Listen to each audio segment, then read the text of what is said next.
Iceberg Slim, Pimp, Mémoire d'un macro. Chapitre 4. Diplôme de Mac. Quand je fus de retour à Milwaukee, chez ma mère et dans la rue, j'avais l'esprit exclusivement occupé par ma carrière de Mac. En prison, j'en avais rêvé presque toutes les nuits. C'était de petites pièces de théâtre terriblement cruelles, et fantastiques aussi. Je me voyais sous l'aspect d'un géant investi d'un pouvoir semblable à celui de Dieu Tout-Puissant. Je portais un costume lumineux, mes sous-vêtements de soie aux couleurs d'arc-en-ciel épousaient ma peau avec délicatesse. Mes habits étaient taillés dans des étoffes incrustées d'or et de pierres précieuses. À mes pieds étincelaient des chaussures d'argent, aux extrémités effilées comme des poignards. Des filles somptueuses se prosternaient devant moi, le regard implorant. Dans le brouillard de mes songes, je voyais se dessiner d'immenses pieux qui rendaient folles de terreur mes putes au visage maquillé. Elles se lamentaient en me suppliant de ne pas les transpercer de ces poteaux aux pointes d'acier. J'éclatais alors d'un rire de dément. Des sources écarlates jaillissaient de leurs fesses, tandis que je les empalais joyeusement, chatte la première, sur la pointe des pieux. Elles gigotaient encore un peu comme des poulets à l'agonie, et finissaient par s'ouvrir en deux, dans un bouillonnement de sang. Quand je me réveillais, mon cœur battait dans ma poitrine avec la force d'un séisme. La volupté sauvage avait fait jaillir une rafale ardente dont je sentais la moiteur visqueuse entre mes cuisses. J'avais fait d'autres rêves terrifiants. Dans l'un d'eux, j'étais devenu minuscule. Un Christ gargantuesque se dressait devant moi au milieu d'une mer de clarté. Dans sa fureur, ses yeux lançaient des soleils bleus. Ses cheveux soyeux, couleur platine, se dressaient de rage sur sa tête. Un rayon lumineux, de la blancheur la plus pure, jaillissait de l'extrémité de son index qu'il pointait sur une femme. La femme me tournait le dos. Il me tendait alors un fouet à la lanière hérissée de pointe. Puis, dans un fracas de tonnerre, il commandait « Punis cette femme maléfique, détruis le démon qui est en elle, le Seigneur te l'ordonne. » Des deux mains, je saisissais avec avidité le fouet pesant, puis je l'abattais de toutes mes forces sur le dos de la femme. Elle restait là, sans bouger, debout dans une rivière de sang qui ruisselait de ses plaies écarlates et lui montait jusqu'aux genoux. Enfin, elle tournait vers moi son visage noir, déformé par la douleur. C'était maman. Je me mettais alors à trembler, à hurler, baigné de sueur. C'était atroce. Je n'avais jamais réussi à me réveiller avant la fin du rêve. Il fallait qu'il suive jusqu'au bout ce cours terrifiant, jusqu'à sa mort. J'ai rêvé de ma mère. Et pendant un jour ou deux, le cauchemar remontait à la surface sous la forme d'un rêve éveillé. La tristesse, le regret venaient cribler de flèches noires cette plaie ouverte dans mon âme. Dans ces cas-là, je me défonçais. Les stupéfiants dressaient comme une sorte d'armure qui me protégeait des flèches invisibles. Après une semaine de repos et la bonne cuisine de maman, j'avais repris des forces et retrouvé une mine florissante. Le samedi soir, je me fringuais grand style avec l'un des costards et le par-dessus que j'avais acheté la veille du jour où d'annonce qui était venu m'alpaguer. Je repensais à tout ce que les Macs m'avaient raconté en prison. Ils m'avaient appris que pour mettre le grappin sur une pute, il fallait agir vite dès le début. J'avais besoin d'une fille pour me lancer, et je voulais faire les choses en grand. Dans quelques mois, j'allais avoir 20 ans. Mon visage avait perdu ses traits juvéniles. Je mesurais 1,85 m et j'avais la minceur d'un lévrier au régime. Ce soir-là, je décidai d'aller faire un tour dans un bar de voyous, le Club 711, qui était toujours rempli de macs, de putes et de voleurs. Je restai debout au comptoir à l'extrémité du bar et commandai un coca. Je faisais face à la porte. À côté de moi, il y avait une espèce d'éléphant que je connaissais vaguement. Je me tournai vers lui et lui demandai s'il avait des nouvelles de Whipping et de Party. Il me toisa de la tête aux pieds, puis ses yeux en pièces de 10 cents se fixèrent sur la fermeture éclair de ma braguette. Il se souvenait de moi. Il y a un mois à peu près, ton vieux pote Party s'est ramassé 60 jours de cabane, à cause d'une gonzesse qui lui avait tellement tapé dans l'œil qu'on aurait pu y faire passer un train de marchandises. Et il l'a trouvé avec un mec occupé à la ramonner. Le mec a mis les bouts, mais la fille, il a fallu qu'elle aille chez le toubib pour se faire enlever la godasse que Party lui a collée entre les fesses. Il s'interrompit pour extraire une crotte de nez de sa trompe d'éléphant, puis il continua. Le vieux Whipping est tombé raide mort devant une planque de junkie à Saint-Paul. Il a dû se shooter avec de la pure. Le type qui faisait le guet l'a entendu marmonner. Que le cul de ma mère se retourne dans sa tombe si c'est pas la meilleure cam que je me sois jamais enfilée. L'éléphant leva à nouveau la patte vers sa trompe répugnante. Le barman PD posa alors une nouvelle bouteille devant moi. Je haussai les sourcils en point d'interrogation. C'est cette petite garce noire au milieu du bar qui te paye un coup, zozota le barman. Sans quitter des yeux son visage fin, couleur café au lait, je répondis. Rencarde-moi un peu sur elle, mon mignon. Elle est affranchie, c'est un tapin, elle a un Jules. Je vis les coins de sa bouche jouer à la balançoire. Il passa une serpillière crasseuse sur le reflet de mon visage à la surface du bar. C'est qu'une jeune connasse de Saint-Louis, dit-il. Une petite pute bidon qui se donne des airs. Je serais capable de tapiner mieux qu'elle. Elle a pas de mec, elle a le feu au cul, c'est tout. Depuis un mois qu'elle est arrivée ici, elle s'est embrochée 3 mecs à la mie de pain. Si tu sais t'y prendre, tu pourras peut-être te ramasser un peu de monnaie avec elle. Elle a que 18 ans. Je sortis $1 de ma poche et le posai sur le bar pour payer la nouvelle bouteille de coca. J'étais en train de me repasser en accéléré dans la tête ce que les Macs m'avaient dit en prison. Tu lui dis non pour le coca, répondis-je. Les petites dépenses, je m'en charge. Mais si elle en vaut la peine, je pourrais peut-être m'y intéresser. Et à ce moment-là, c'est elle qui s'occupera de mes grosses dépenses. Serre-lui un verre sur mon compte à cette garce. Dans le jukebox, Ella Fitzgerald chantait A Ticket Tasket en pleurant Little Yellow Basket. Le barman s'avança à petits pas légers vers la fille, le verre à la main et le message dans sa tête. À travers le miroir bleu, je fixai mon regard sur la cible. Je sentis alors mes reins se raidir. Elle avait un joli petit visage de pékinois au teint sombre comme une nuit de velours, éclairé par de grands yeux qui étincelaient comme des danseuses à paillettes. Je sentais la fièvre du fric me parcourir le corps. Je me dis que si j'arrivais à la mettre au pas et à la faire tapiner pour moi, elle allait vider les poches de tous les michetons blancs qu'il aurait sous les yeux. Les Macs que j'avais rencontrés en prison étaient sans nul doute des experts en tapinologie. J'étais content d'avoir ouvert grandes mes oreilles pour les écouter. Cours après une pute et tu seras un pigeon, disait-il. Traque-la et tu seras un Mac. Mon refus de son minable cadeau l'énerva. La pointe de l'hameçon s'était plantée dans sa tête et commençait à lui remuer les méninges. Sa langue humide jaillit comme un lézard rouge entre les dents d'ivoire et ondula sur ses lèvres charnues. La fille s'avança vers moi en tortillant des hanches, dans une course inégale avec le barman qui fit glisser son verre rempli d'un liquide vert entre l'éléphant et moi. Un petit grognement s'échappa de la trompe du pachyderme lorsqu'il posa les yeux sur les jambes parfaites de la fille et son arrière-train premier choix, qui se balançait dans une robe blanche moulante comme un gant. J'affichai un sourire tiède, indifférent, tandis qu'elle se perchait sur un tabouret. Je remarquai un rouleau de billets profondément enfoncé entre les globes noirs de ses seins. Qui es-tu, toi demanda-t-elle. Et qu'est-ce que c'est que ces conneries que t'as racontées au barman? Mes yeux se fixèrent sur son visage comme deux projecteurs glacés. Je m'appelle Blood, répondis-je. Et ce que j'ai dit au barman, c'est pas des conneries. C'est la réalité, aussi réelle que moi. Et toi, t'as tendance à la ramener un peu trop, pétasse. Tu pourrais bien prendre mon pied au cul. La grosse veine de sa tempe se mit à palpiter sur son petit visage de pute.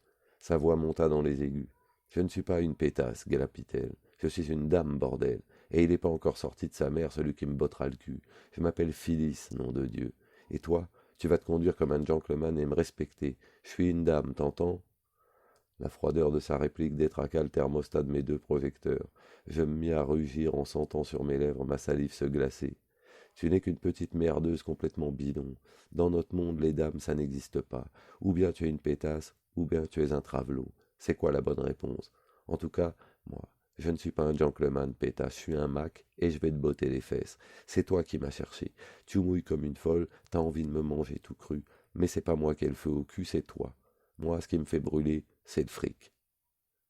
J'avais marqué un point. Les trucs que j'avais appris en prison marchaient vraiment. Dans ses yeux, les danseuses à paillettes brillaient comme les feux de l'enfer. Prendre des coups l'excitait, mais elle faisait tout pour essayer de ne pas me le montrer. Elle était aussi comique que ce prêtre qui n'avait que feu et soufre à la bouche. Un jour, je l'avais vu s'efforcer sans succès de cacher qu'il bandait à mort en voyant la chatte d'une jolie noire, qui faisait exprès d'écarter les jambes au premier rang de l'église.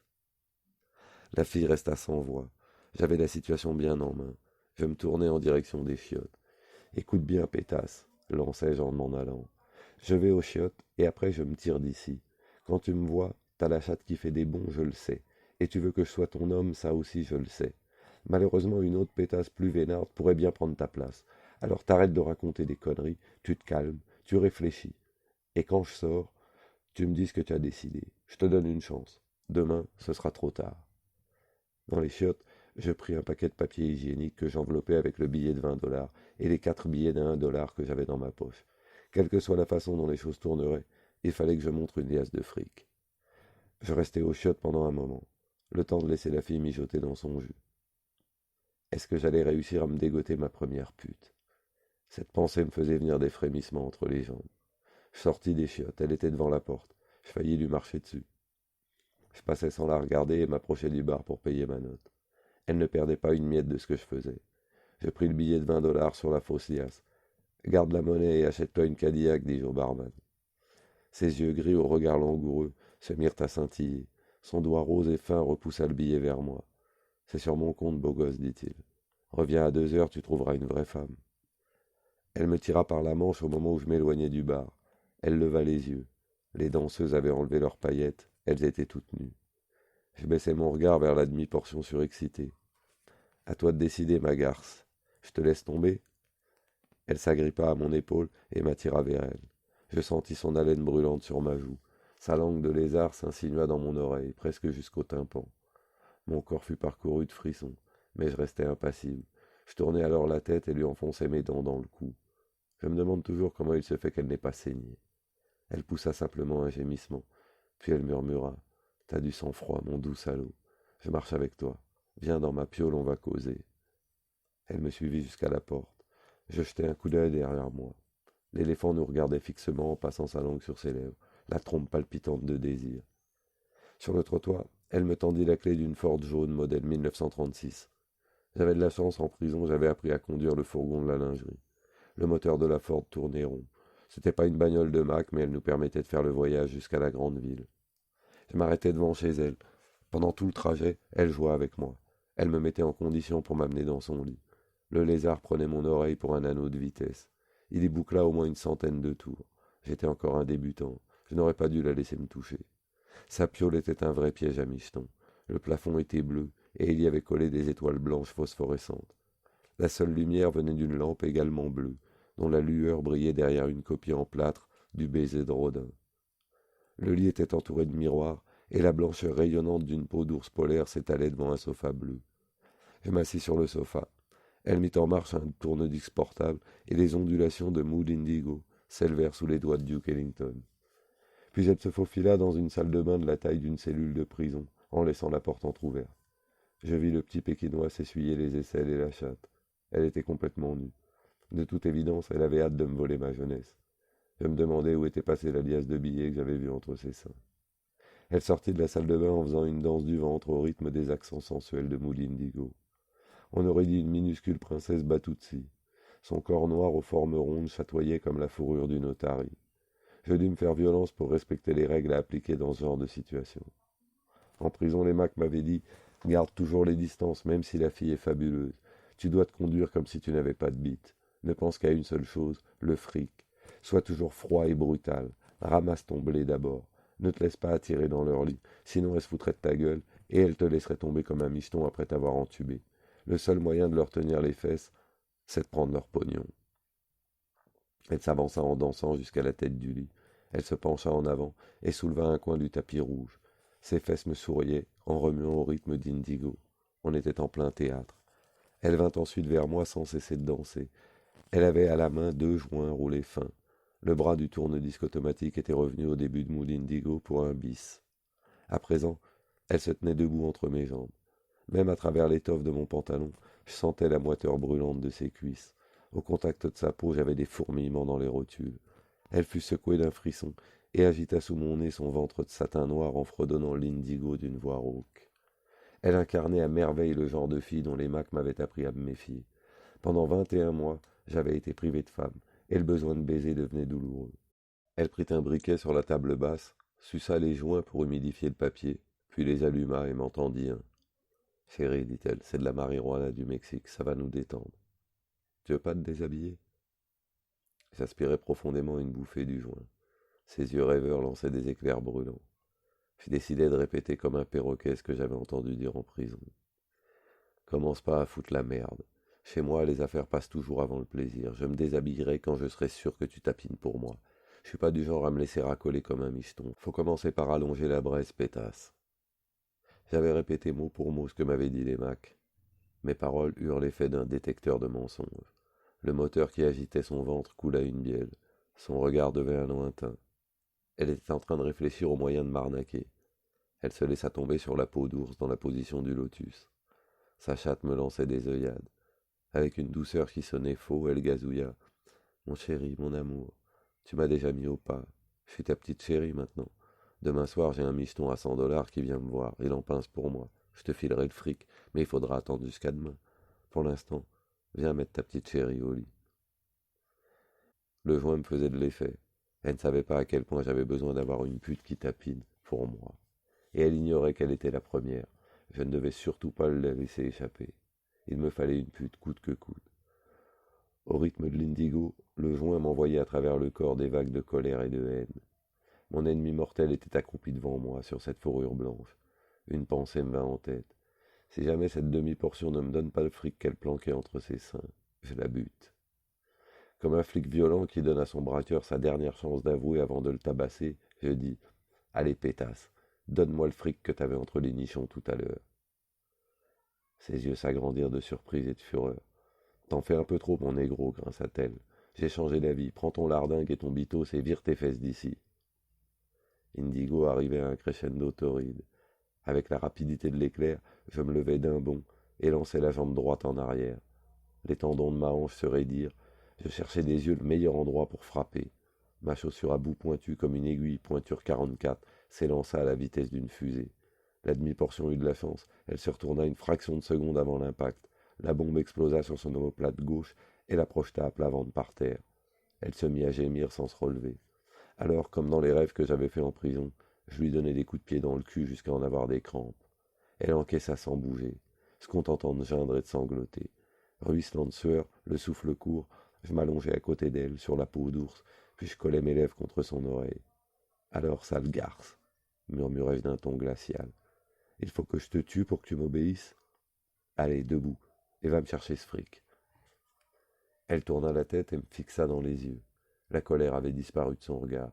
Il n'y avait plus que la peur et une étrange passion. Ses lèvres tremblantes s'entr'ouvrirent pour dire quelque chose, mais, pendant un long moment, elle fut incapable d'émettre le moindre son. Ça y est, Blood, tu l'as ta pute, murmura-t-elle enfin. S'il te plaît, ne frappe plus. Je suis ton petit chien, je ferai tout ce que tu diras. Je t'aime, mon chéri. Ses ongles pointus comme des serres s'enfoncèrent dans ma nuque, tandis qu'elle m'embrassait en essayant de m'arracher la langue. Je sentis le goût salé de ses larmes. Elle se releva et chancela en direction du tourne-disque. Elle le souleva légèrement et dégagea la liasse de billets qu'elle avait cachée dessous. Elle enleva Indigo et mit un autre disque. La voix de Billie Holiday chanta une triste complainte. My man don't love me, treats me awful mean. He is the meanest man that I've ever seen. Je l'attendis debout sur la peau d'ours. Elle vint m'apporter l'argent qu'elle déposa dans la paume de ma main. Je comptai rapidement les billets. La somme était respectable. Il y en avait pour plus de $200. J'allais enfin pouvoir baiser. Je soulevai la demi-portion et la portai dans mes bras. Elle devait peser une quarantaine de kilos. Je la mordis un bon coup à la pointe du menton, et je la jetai sur le lit. Elle rebondit puis resta étendue sur le dos. Elle avait le souffle rauque. Ses jambes dessinaient une large pyramide. Je me débarrassai rapidement de mes vêtements et arrachai le drap du dessus. Je le déchirai en 4 bandes minces, puis je lui liai les mains au montant du lit. J'écartai ensuite ses jambes au maximum et lui attachai les pieds de chaque côté. Elle était prisonnière. Je la soumis alors à divers traitements que Pepper m'avait enseignés et qui avaient de quoi lui mettre les neurones en lambeaux. Elle s'évanouit 4 fois, mais il lui était impossible d'échapper à la terrible et voluptueuse torture. Enfin, je me lançai dans le sprint final en m'efforçant de défoncer la piste. Arrivé à destination, j'envoyai une décharge de haine suffisante pour engendrer un bon million d'embryons de Mac à la peau noire. Je défis ses liens et restai étendu à côté d'elle dans la pénombre bleutée. Les fausses étoiles blanches luisaient au-dessus de nos têtes. Billie Holiday continuait de se lamenter. Je veux que tu tapines comme une dingue pendant 1 semaine, dis-je. Après, on ira dans la grande ville pour faire les choses en grand. Ah, au fait, il faudra mettre cette petite Ford à mon nom.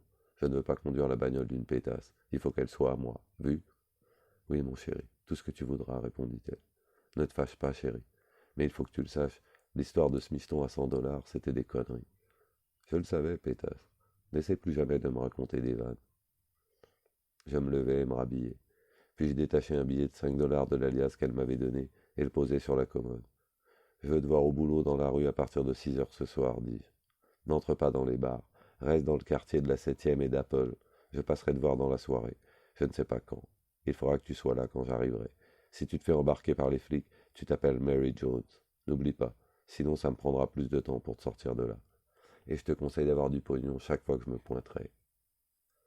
J'ai descendu dans la rue et m'installai au volant de ma Ford. Le moteur se réveilla dans un rugissement et je rentrai chez maman. Je me sentais bien. Pour un jeune noir qui sortait de tôle, je ne m'en tirais pas trop mal. J'ai eu un frisson d'effroi en me demandant ce qui se serait passé si je n'avais pas ouvert mes oreilles toutes grandes quand j'étais en cabane. Je serais devenu pour le reste de mes jours un de ces noirs tireurs de pompe ou porteurs de valises, prisonniers d'un monde blanc au mur infranchissable. Avec ma pute à la peau noire, j'étais sûr de me ramasser du fric par paquet, et c'étaient les blancs de ce monde interdit qui allaient me le jeter dans les poches. Ma mère était en train de coiffer une cliente. Quand elle me vit sortir de la Ford que j'avais arrêtée devant sa boutique, elle agita son fer à friser pour me faire signe d'approcher. Je me suis inquiété. Où est-ce que tu as passé la nuit? Et d'où vient cette jolie petite voiture? Tu as trouvé du travail? C'est un ami qui me l'a prêté. Il va peut-être me la vendre. J'ai passé la nuit chez lui. Le pauvre a une fièvre de cheval. J'essaierai de trouver du travail demain. Il y a un rôti dans le four. Tu n'as qu'à couper le gaz et manger. J'espère bien que tu n'as pas revu Pepper. Je baissai les yeux vers la belle fille au teint couleur noisette que maman était en train de coiffer. Pepper, elle est bien trop vieille pour moi. Moi, ce que j'aime, ce sont les filles jeunes et jolies à la peau foncée. Pepper a le teint trop clair pour moi. La fille braqua sur moi un regard rayonnant. Elle me sourit, et je lui lançai un clin d'œil, en me passant la langue sur les lèvres. Elle apprécia et rougit. Je la rangeai dans un coin de ma mémoire. Puis je sortis de la boutique et montai l'escalier pour aller m'occuper du rôti. Je fis ensuite une longue sieste. À 5h30 de l'après-midi, je redescendis et montai dans la Ford. Arrivé dans le quartier de la 7e et d'Apple, je me garai. À 6h moins 5, je vis Phyllis marcher dans ma direction. Elle était un peu plus loin, au coin de la rue voisine. Je remis le contact et partis. Ça y était. J'avais une pute qui travaillait pour moi. Je revins vers minuit. Ses vêtements étaient en désordre et elle avait l'air fatiguée. Elle monta dans la voiture. Comment ça va, baby? Demandai-je. Elle plongea la main entre ses seins et en sortit une liasse de billets humides. Je les comptai, il y en avait pour 55 $. Je suis fatigué, sale, et j'ai mal à l'épaule et aux fesses. Est-ce que je peux arrêter maintenant, chérie? J'aimerais bien un sandwich au pastrami, un café et un bain, avec tous les coups de pied au cul que tu m'as donnés hier soir. Ma jolie, le travail s'arrête à 2h. Je vais t'emmener prendre un sandwich et un café. Pour le bain, il faudra attendre 2h du matin. Et crois-moi, tu avais bien besoin de te faire botter le cul. D'accord, chérie, tout ce que tu voudras. Je la conduisis dans un café cachère en plein air. Elle se tortillait sans cesse sur le banc de bois. Elle devait avoir sacrément mal aux fesses. Elle mangea son sandwich et but son café en silence. Mon chéri, essaye de me comprendre. J'aime bien que mon homme me donne quelques claques avant de me faire l'amour, mais s'il te plaît, ne sois pas aussi cruel qu'hier. Tu finiras par me tuer. Bébé, n'essaye jamais de rigoler avec mon fric ni de me raconter des salades. Tu m'as foutu en rogne hier soir. Mais tant que tu respecteras mes règles, tu n'auras pas à t'inquiéter. Le seul mal que je te ferai, ce sera pour te faire jouir. Je la ramenai sur le bitume. Elle sortit de la voiture, et dès qu'elle eut remis les pieds sur le trottoir, deux michetons blancs faillirent se rentrer dedans en pilant à sa hauteur. Cette fille était un arbre à fric. Le lendemain, je l'emmenai chez un notaire. 10 minutes plus tard, nous étions sortis. Elle me rendit les 300 $ que j'avais fait semblant de lui donner pour prix de sa Ford.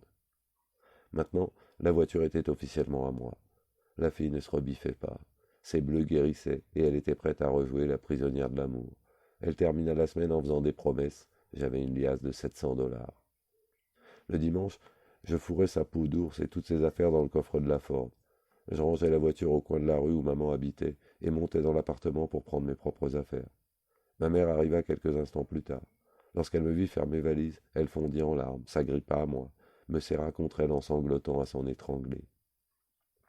Mon fils, qu'est-ce qui t'arrive? Tu n'aimes plus ta maman? Où vas-tu? Pourquoi veux-tu quitter ta maison? C'est pour toi que je l'ai aménagée. Si tu t'en vas, je ne te reverrai plus jamais, je le sais. Nous n'avons pas de famille, toi et moi. Nous ne sommes que tous les deux. Je t'en supplie, ne me quitte pas. Ne me brise pas le cœur, mon fils chéri. J'entendais ces paroles, mais j'étais déjà trop loin pour prêter attention à son chagrin. Je ne cessais de penser à l'arbre afrique qui m'attendait dans la Ford. J'avais hâte de me retrouver dans la grande ville pour faire enfin les choses en grand. Tu sais très bien que je t'aime, maman. Mais j'ai trouvé un bon job de vendeur dans un magasin de vêtements de Chicago. Ici, tout le monde sait que j'ai été en tôle. Il faut que je m'en aille. Je te remercie d'avoir fait cette maison. Tu as été merveilleuse pendant que j'étais en prison, un vrai ange. Tu ne m'as jamais laissé tomber, et je te promets que je reviendrai te voir. Promis, maman. Lorsque j'eus enfin réussi à me dégager de son étreinte, je pris mes valises et descendis l'escalier. Arrivé sur le trottoir, je levai les yeux vers la fenêtre. Ma mère pleurait en se mordant les poings. Ses larmes avaient mouillé ma chemise.